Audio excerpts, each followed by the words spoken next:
Bonjour à tous, bienvenue dans ce rendez-vous de l'apprentissage. Aujourd'hui, on va parler usinage et pour répondre à toutes les questions que vous vous posez sur le sujet, j'accueille trois invités. Hélène, tu as 25 ans et tu es en BTS CPRP technicienne d'usinage. Bonjour.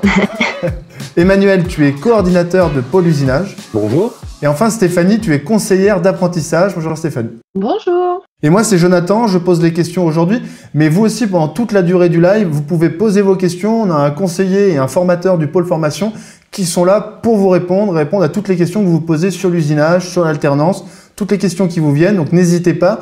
Et n'hésitez pas non plus à partager et à liker ce live pour que vos amis qui sont intéressés par le sujet puissent eux aussi venir poser les questions qu'ils ont à poser et écouter tout ce qu'on va vous permettre d'apprendre sur l'usinage. Donc voilà, on va rentrer tout de suite dans le vif du sujet. Hélène, toi en tant qu'alternante, est-ce que tu peux déjà tout simplement nous décrire ton métier? Qu'est-ce que tu fais dans la vie, Hélène? Alors moi, je suis technicienne d'usinage depuis 2 ans dans mon entreprise John Crane. Notre entreprise réalise en fait des accouplements et des garnitures mécaniques, donc pour tout ce qui est secteur pétrochimique, nucléaire. On travaille aussi pour le médical. Enfin voilà, vraiment aéronautique. Enfin c'est vraiment très très large. D'accord, quand tu dis accouplement, c'est quoi? Ce sont des pièces en fait qui sont créées dans les usines, c'est ça? En fait, nous on crée nos pièces donc en usinage. Elles sont aussi montées dans notre entreprise et en fait ces pièces-là sont destinées. Je vais prendre l'exemple des plateformes pétrolières. Donc elles sont vraiment destinées à être tournées vraiment à très très grande vitesse. Donc c'est des pièces vraiment très complexes, très très précises à faire. Donc voilà. Alors peut-être que du coup pour ceux qui comme moi pensaient qu'un usineur c'était juste quelqu'un qui travaillait dans une usine, je crois qu'on commence à avoir une idée un peu plus large. Du coup on voit que c'est plus que ça. Emmanuel, au sens large, qu'est-ce que ça englobe les métiers de l'usinage? C'est quoi exactement? Alors, les métiers de l'usinage, c'est la fabrication de pièces mécaniques, globalement par enlèvement de matière. C'est-à-dire qu'on va partir d'un bloc de métal, on va appeler un brut, et on va venir le creuser avec des outils qui tournent très vite, ce qu'on appelle des fraises, toutes sortes d'outils comme ça, un peu comme chez le dentiste, un peu comme la fraise du dentiste. On va venir retirer de la matière, donc on travaille le métal, l'acier, l'alu, le laiton, mais aussi certaines matières plastiques qui peuvent s'usiner. Le bois peut s'usiner aussi. Et voilà, donc en fait, on fabrique des pièces mécaniques par enlèvement de matière. C'est le procédé général. Avec 2 grandes familles. Le fraisage, on va partir d'un bloc plutôt cubique, et c'est l'outil qui va se déplacer pour venir retirer la matière. Et le tournage, où on va faire tourner un cylindre, puis on va venir creuser, pareil, pour lui donner la forme voulue. Donc c'est des métiers de haute précision, hein. On fabrique des pièces avec des tolérances mécaniques qui peuvent aller jusqu'au micron, c'est-à-dire jusqu'au millième de millimètre. Donc c'est des métiers qui demandent beaucoup de précision et beaucoup de technicité aussi. D'accord, si j'ai bien compris, le fraisage, c'est quand c'est la pièce qui bouge autour de l'outil et le tournage, c'est quand c'est l'outil qui bouge autour de la pièce, c'est ça? Alors, le fraisage, la pièce est fixe et c'est l'outil qui va se déplacer pour donner la forme au bloc de métal. Le tournage, ça va être le cylindre qui va tourner et on va venir creuser l'intérieur du métal avec un outil de coupe. Donc ça, c'est la partie vraiment application terrain, mais est-ce qu'il y a aussi des parties en amont, je sais pas, des dessinateurs techniques, des gens qui travaillent de manière plus théorique sur le sujet? Là, ce que vous expliquez, c'est la partie fabrication de la pièce, mais avant de la fabriquer, il va falloir la concevoir, la modéliser en 3D sur des logiciels, programmer les machines aussi, parce que de plus en plus, on fait appel à des machines à commande numérique, c'est-à-dire des machines qui sont pilotées par un ordinateur.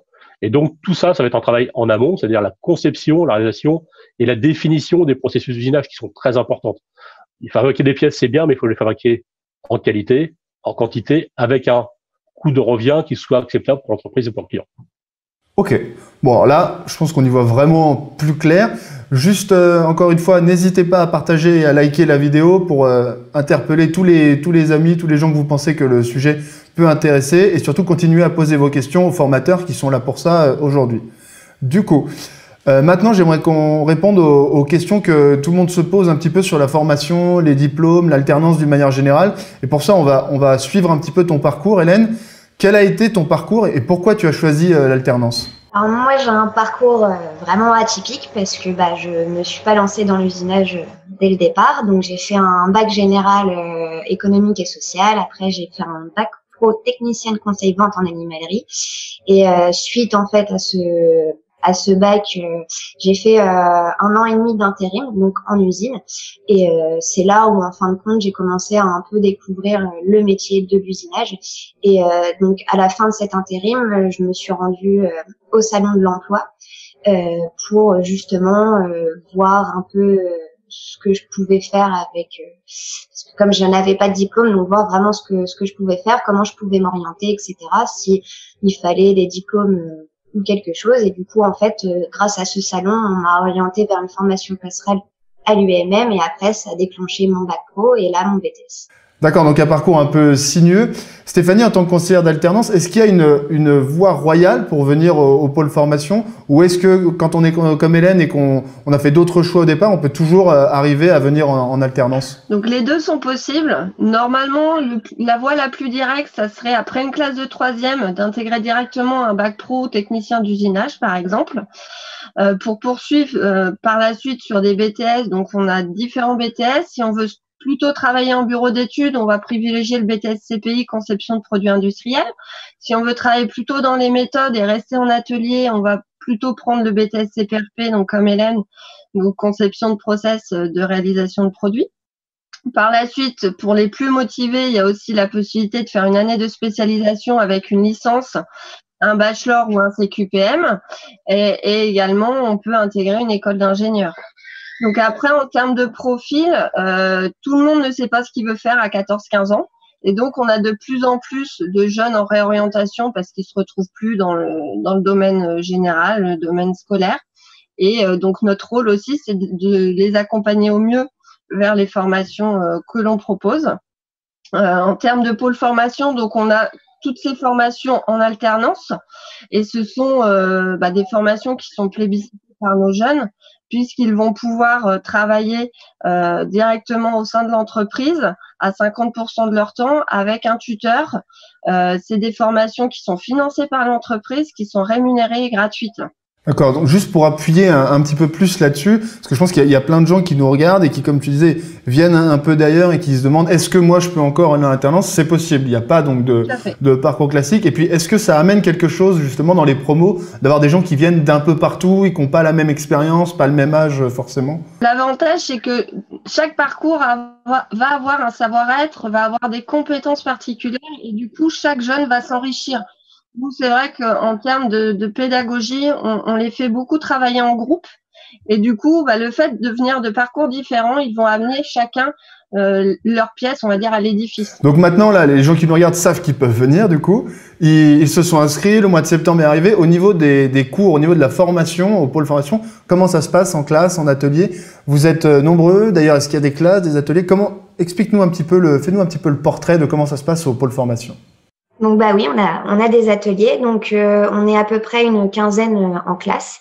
Donc on a 4 heures d'atelier la semaine, donc où on est justement en demi-effectif pour justement pouvoir vraiment que le formateur puisse venir nous aider, vraiment se concentrer sur nous pour que ce soit plus pratique et plus agréable pour travailler. Et après donc le reste du temps on est en salle. Donc là etc. Donc soit sur des matières techniques, professionnelles, et après on a aussi des matières générales comme culture générale, on a de l'anglais, on a un peu tout ça. Voilà. Toi, Emmanuel, pour que tout le monde situe un petit peu ton métier c'est aussi vraiment la création de ces plateaux techniques, sélectionner les machines qui vont être dans les ateliers. Du coup, est-ce que tu peux nous faire rêver un petit peu? On a quoi comme machines dans les ateliers? Est-ce que ce sont les mêmes qu'en entreprise? Est-ce que c'est complémentaire? Comment ça se passe à ce niveau-là? Oui, donc les pôles formation attachent une grande importance à avoir un matériel le plus large possible. C'est-à-dire que nos apprentis doivent pouvoir travailler sur du matériel d'ancienne génération, mais aussi sur des machines de nouvelle génération, du matériel dernier cri. Donc on va partir sur des fraiseuses conventionnelles, des tours conventionnelles, et jusqu'à des 5 axes avec des commandes numériques au top, pour pouvoir justement former tous nos jeunes. Donc ça, c'est pour la partie fabrication, mais aussi la partie conception en amont, avec des logiciels de modélisation 3D, Solid, SolidWorks et compagnie. Voilà. Donc tout ça avec toujours un gros investissement des pôles formation parce que c'est du matériel qui coûte très cher. Un ordre d'idée pour du matériel conventionnel, on est sur quelques dizaines de milliers d'euros. Sur une machine 5 axes, on dépasse les 100 000 euros largement. Voilà. Donc on est toujours, les pôles formation apportent beaucoup d'importance aux investissements pour pouvoir toujours être en phase avec le matériel utilisé dans l'industrie. Qui dit aussi matériel perfectionné, j'imagine qu'il faut aussi des formateurs qualifiés. Du coup, d'où viennent les formateurs qui travaillent au pôle formation? Alors globalement, nos formateurs viennent à la base de l'industrie. Voilà, ce sont des gens qui ont quelques années, voire plusieurs dizaines d'années pour certains en industrie, et qui ont envie de transmettre leur savoir à des apprentis pour pouvoir les former au mieux. Le fait qu'ils soient issus d'industrie leur apporte aussi beaucoup de compétences, mais aussi ils savent les attendus de l'entreprise par rapport aux apprentis. D'accord. Donc en fait, quand on est au pôle formation, il y a... En fait, ce sont des professionnels qui parlent avec les professionnels, j'entends les formateurs et les alternants.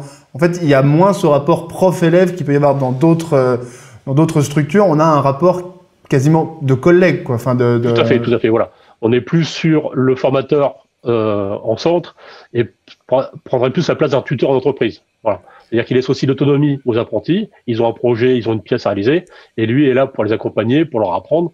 Et on est plus sur un rapport tuteur-apprenant. Là, tu nous parles de tuteur, donc on commence à parler d'entreprise. Comment, Hélène, comment est-ce que ça se passe? Comment ton temps est-il divisé entre l'entreprise justement et le pôle formation? Alors nous, c'est 50%, enfin 50-50 en fait. C'est vraiment 2 semaines par mois à l'école, 2 semaines par mois en entreprise. Donc ça varie sur certains moments, mais généralement ça se passe comme ça. Donc nous en entreprise, même si on est en apprentissage et on va en formation, on est considéré comme salarié. Donc on a les mêmes, enfin, nos chefs ont les mêmes attentes de nous que de nos collègues, etc. Donc, on est vraiment vu en tant que salarié. Donc, pas de vacances scolaires.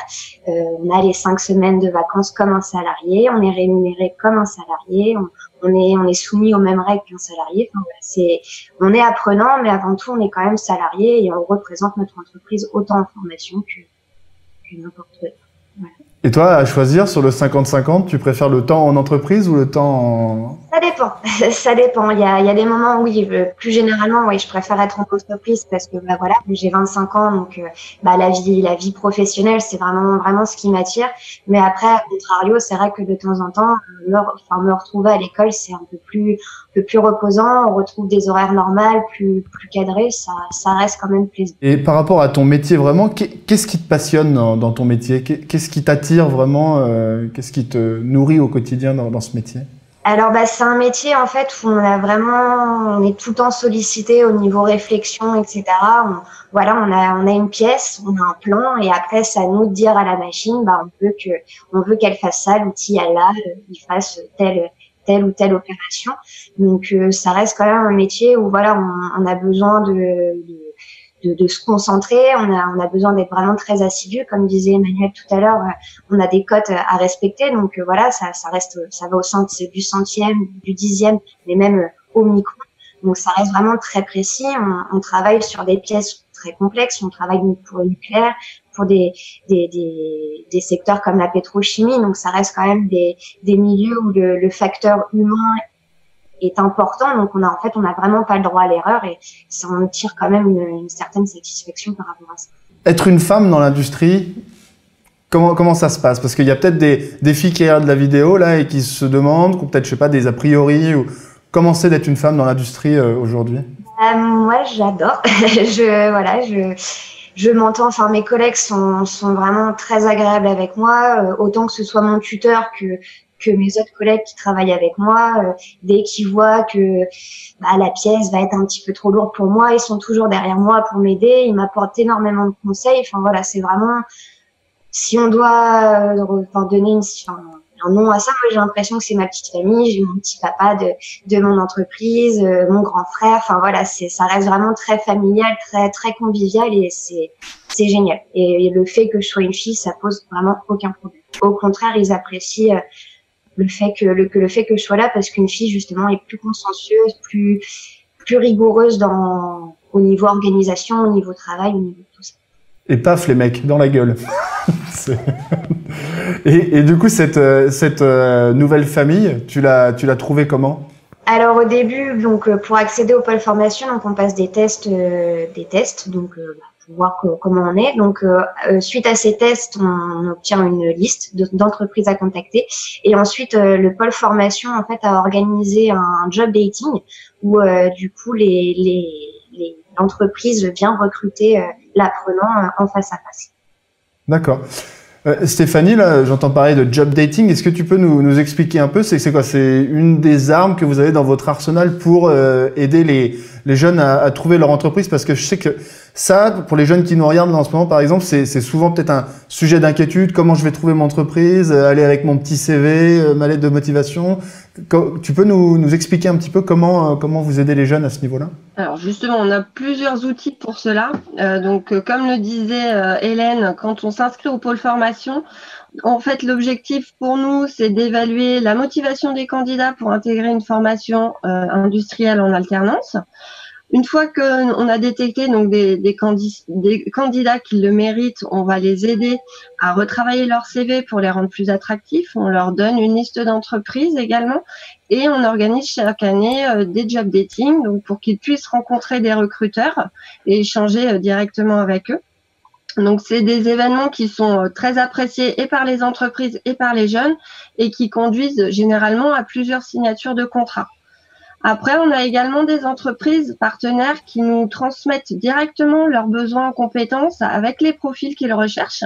Et dans ce cas-là, nous, on fait une présélection des candidats en fonction des profils qu'ils demandent et on transmet directement les CV aux entreprises. D'accord, donc on peut leur dire, les yeux dans les yeux, on va pas vous laisser tout seul, ne vous inquiétez pas. Vous ne serez pas tout seul, on sera là pour vous aider à trouver, à chercher, au moins à chercher. Ok. Alors là, on va poursuivre. Simplement, si vous vous connectez que maintenant, je vous rappelle qu'on parle d'usinage aujourd'hui dans ce rendez-vous de l'apprentissage. Et il ne faut pas hésiter à vous connecter et à poser vos questions sur les métiers, sur les diplômes, les inscriptions, la recherche d'entreprise, l'hébergement, tout. Il y a des formateurs et des conseillers du pôle formation qui sont là pour vous répondre. Donc c'est le moment. Allez-y. Et alors là, maintenant, c'est un petit peu le money time, Hélène. Combien est-ce que tu gagnes? On va parler un petit peu salaire. Alors, moi, donc du coup, je gagne à peu près 1 450 € par mois, net. Donc, voilà. Donc après, c'est un peu différent, oui et non, parce que moi, je suis en 2-8. Donc, en fait, je suis une semaine du matin, une semaine de l'après-midi. Donc, du coup, ça, c'est pareil. Ça rajoute, on va dire, au salaire, une petite prime d'équipe. Donc, voilà. Après, sur des secteurs comme l'usinage, on a des primes d'intéressement, on a des primes, comme je disais, d'équipe aussi. Donc voilà, ça reste vraiment très intéressant, je trouve, au niveau salaire, parce que même si je suis apprenante, je gagne quand même bien ma vie, je trouve. Donc, oui, t'as un vrai salaire, quoi. C'est ça. Du coup, Stéphanie, cette rémunération, c'est quoi? C'est dans la moyenne, c'est dans la fourchette haute? Comment ça se passe? Comment sont déterminés les salaires pour les jeunes de l'alternance? Là, on est plutôt quand même dans la fourchette haute. Comme disait Hélène, elle a un profil atypique, donc ça explique cette rémunération très attractive.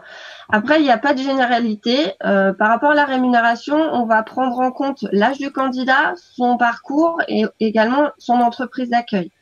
Ce qu'on peut dire, c'est que l'État a fixé un minimum légal qui est de 400 € net par mois pour un jeune en première année de bac pro ou BTS, âgé de moins de 18 ans, et on passe à 775 € net par mois pour un jeune en deuxième année de bac pro ou BTS, âgé entre 18 et 20 ans. D'accord. Et alors, j'aimerais qu'on revienne aussi, Hélène, toi, comment ça a été perçu par ton entourage et par tes amis quand tu es partie en apprentissage au départ? Alors, très bien. Ça s'est très très bien passé. Après, moi, mon père était dans le même milieu, donc on va dire que pareil, ça ajoute une certaine fierté. Mon grand-père, c'est pareil, il vient de l'industrie aussi, il était dessinateur. Donc du coup, voilà, ça rajoute vraiment une fierté pour eux. Après, mes amis m'ont toujours soutenue. Donc voilà. Après, moi, ça a plus été au niveau de mon conjoint de reprendre mes études. On a vraiment eu une longue discussion là-dessus parce que je pouvais pas me permettre de reprendre des études, de pas être rémunérée, etc. Donc c'est pour ça que je me suis tout de suite orientée vers l'alternance et en plus le pôle formation proposait des contrats en alternance. Donc du coup voilà, ça a été un sujet de réflexion, mais qui a été vraiment très très bien perçu par l'intégralité de mon entourage. Ouais, parce qu'en fait, c'est quand même l'intérêt aussi de l'apprentissage de pouvoir reprendre ses études tout en ayant quand même une rémunération. C'est-à-dire qu'on n'a pas cette coupure au milieu de la vie professionnelle, quoi. C'est ça. Puis c'est pareil, ça me permet quand même, parce que l'école, on va dire que voilà, moi ça faisait 6 ans que j'avais arrêté l'école, donc de me remettre dedans, ça reste quand même aussi pareil, un autre challenge, de me retrouver avec des jeunes de 20 ans, etc. C'est plus la même mentalité que j'ai là maintenant actuellement. Donc non, ça a été une réflexion, mais après ça s'est très très bien percé. En plus, perçu, pardon. Mais en plus de ça, je me suis orientée vers un secteur qui recrute. Donc ça reste quand même vraiment très intéressant. Ça n'a pas été une orientation par dépit, mais ça a vraiment été un choix, une réflexion. Voilà, ça a vraiment été. Et alors là, tu parles d'embauche. C'est quoi pour toi la suite? Comment tu vois ton avenir à court terme et puis à plus long terme, si tu peux développer un petit peu? À court terme, donc, après mon BTS, honnêtement, j'aimerais bien rester dans mon entreprise d'accueil, donc Jeanne Crème, parce que voilà, je m'entends bien. J'ai déjà quand même, je me suis bien intégrée à toute l'équipe, donc tout l'atelier, que ce soit les différents secteurs et mes collègues en usinage. Après, on va dire dans 10 ans, je me verrais bien en bureau de méthode, dans ma petite vie tranquille. Et alors, Emmanuel, là, pour tous ceux qui nous regardent et qui se posent la question de l'après-alternance, là, Hélène parle de rester dans son entreprise. On pense souvent à ça. On a souvent cette image de l'embauche de l'alternant par l'entreprise où il fait son apprentissage. Est-ce que c'est souvent comme ça que ça se passe? Est-ce que c'est pas forcément une obligation? Tu peux nous éclairer un petit peu sur le sujet? Bien souvent, quand les apprentis, comme Hélène, sont bien intégrés, ont été très efficaces en entreprise, l'entreprise, si elle a des possibilités d'embauche, les garde. Voilà. Après, il faut savoir que nos jeunes qui ont fait de l'apprentissage ont une très grande employabilité du fait justement de leur connaissance du monde de l'entreprise, ils connaissent déjà les codes du monde du travail, les codes du salarié. Donc, c'est beaucoup plus facile pour eux de s'intégrer dans une entreprise, d'autant plus quand ils ont déjà fait leur apprentissage pendant 2 voire 4 ans pour certains qui font leur bac pro, leur BTS. Au niveau d'entreprise, il y a toujours des possibilités d'évolution aussi, c'est-à-dire qu'on peut passer d'opérateur de fabrication, de technicien d'usinage, comme le souhaiterait Hélène, à des postes méthode, conception, voire chef d'atelier. Alors, et en termes de filière au sens un peu plus large, est-ce que ça embauche? Est-ce qu'il y a du boulot? Parce que Hélène disait, je suis dans un métier où il y a du travail. Au sens large, est-ce que ça embauche vraiment? Oui, actuellement, ça fait encore partie des métiers qui demandent beaucoup de personnes, notamment. Mais par contre, il faut une formation technique assez poussée. Voilà, minimum bac pro, BTS, voire bachelor ou école d'ingénieur. Et les secteurs vraiment qui vont embaucher, on va bosser dans quel secteur? Tu peux préciser? Alors, au niveau des secteurs de l'usinage, on va trouver un panel d'entreprises qui va de la PME jusqu'à la grosse industrie comme les constructeurs automobiles, avec l'aéronautique, comme je dis, l'automobile, la mécanique générale, le ferroviaire, mais on a aussi le médical, par exemple, les prothèses orthopédiques sont faites en usinage. On va trouver aussi, toujours dans le médical, les prothésistes dentaires. Maintenant, on peut faire des prothèses dentaires en micro-usinage. Voilà, c'est un panel vraiment très large. C'est vrai que c'est large, qu'on peut se retrouver à faire des prothèses, le spatial, il y a un éventail qui est quand même c'est très large. Colossal. Du coup, on arrive au terme de l'émission. J'aimerais qu'on ait un petit mot de conclusion de chacun d'entre vous. Emmanuel, pour continuer avec toi, qu'est-ce que tu dirais aux jeunes qui nous regardent? Comment tu leur parlerais de l'apprentissage? Je leur dirais déjà de ne pas hésiter à se renseigner sur les métiers de l'usinage, je veux dire, de se renseigner, de consulter sur des sites internet, tout ça, pour découvrir l'industrie au sens général, mais l'usinage en particulier. Ce sont des métiers qui offrent actuellement encore beaucoup de débouchés, qui proposent aussi des grosses possibilités d'évolution au sein de l'entreprise. Comme je vous ai dit tout à l'heure, on peut passer d'un poste de technicien d'usinage vers des postes de chef d'atelier, des postes de technicien méthode. Voilà. Donc n'hésitez pas à venir vous renseigner sur l'industrie ou à consulter sur le web les différents sites que vous pourrez trouver sur l'industrie, notamment sur les sites des pôles formation, pour vous donner plus d'informations sur les métiers de l'usinage. Et toi, Stéphanie, toi qui es vraiment conseillère en alternance, du coup, les futurs jeunes qui pourraient venir te voir, là, tous ceux qui sont devant leur écran, qu'est-ce que tu as à leur dire sur l'alternance d'une manière globale? Alors, leur parler de notre réseau, puisque l'avantage des pôles formation, c'est qu'on fonctionne en réseau. On a été créé par et pour les entreprises industrielles du territoire. Donc, on a un réseau important d'entreprises. On a une pédagogie innovante et l'accompagnement qu'on fait auprès des jeunes et auprès des entreprises pour les jeunes trouver leur entreprise et pour les entreprises leur trouver leurs candidats. C'est l'une de nos forces aujourd'hui par rapport à nos entreprises d'accueil aussi, et de leur proposer des candidats adaptés. Et toi, de ton côté, Hélène, j'aimerais que tu regardes la jeunesse de France dans les yeux et que tu lui dises pourquoi l'alternance. Parce que déjà, rien que sur un CV, quand on parle d'alternance, déjà, on a déjà une expérience professionnelle. Donc déjà, ça aide. On connaît le métier, on sait ce que c'est, même si ça reste 50% du temps en entreprise. ça reste du temps d'entreprise. Après, au-delà d'alternance, je dirais les filles, venez. Super, venez. Donc voilà, là, je crois que le message est passé. Du coup, on arrive à la fin de l'émission, mais vous pouvez continuer à poser toutes vos questions sur les formations, sur les diplômes aux conseillers qui sont là en ce moment et qui vous répondent. Les inscriptions sont en cours, donc rendez-vous sur le site de votre pôle formation. Et puis moi, je vous dis à très bientôt pour de prochains rendez-vous de l'apprentissage sur d'autres métiers et d'autres formations industrielles. Merci à vous trois. Merci beaucoup. Et puis, bonne fin de journée à tous et à très bientôt. Au revoir.